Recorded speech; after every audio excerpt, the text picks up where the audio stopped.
Imagining the first dimension. The first dimension is a line passing through 2 points. Is there anything simpler? But within this discussion of the dimensions that make up our reality, the power of the line is important to keep in mind. This line has length only, no width or depth. Right at this instant, we could define a point at the tip of my nose and another at the tip of your nose and visualize a line that passes through those 2 points. Even though that line most likely passes through the Earth's crust to get from my position on the planet to yours, that means little to the one-dimensional line we have just drawn. And as you and I go about our day, that line will move around, continuing to pass through those 2 points we've defined. Billions of light years away, if we were to follow that line, it would be passing through one galaxy after another as you and I change our positions relative to each other back here on Earth. And the Earth itself turns on its axis and orbits around the Sun, and the galaxies move through space.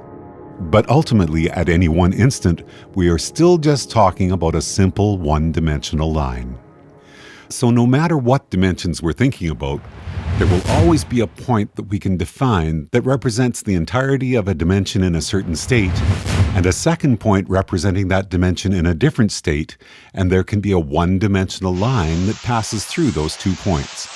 But what that line passes through to get from one point to the other, and what that line extends to as it passes beyond each of those points, can be a mind-boggling realm of information and different forms of reality.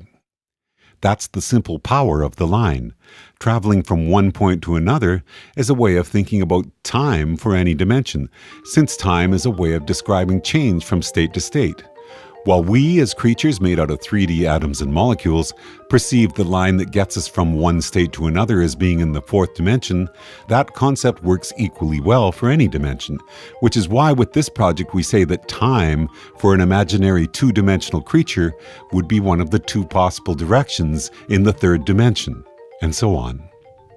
In imagining the 0th dimension, we talked about how our universe or any other arises from a breaking of symmetry, and how the original animation that started this project visualizes the dimensions by starting with a point of indeterminate size and moving through the first, second, and so on with repeating logical steps. This process also works from the other end. We can start with the 10th dimension as a point of indeterminate size, then imagine the descending steps from the 9th, 8th, and 7th dimension to represent an increasingly finely detailed paring away of the possibilities represented in the 10th dimension as a timeless set of all possible states, or an ultimate ensemble of all possible information patterns conceived of as a single, unchanging entity. Thinking then of the point that represents our universe locked in at the 7th dimension, and thinking of a point in any other dimension allows us to think about all the one-dimensional lines that could exist within or be connected to our universe, and how all those lines still represent only a tiny subset of the potential contained within the 10th dimension. Finally, in imagining the second dimension, we talk about how this one-dimensional line we're portraying has caused some people to say, that's impossible, something with no width or depth can't exist.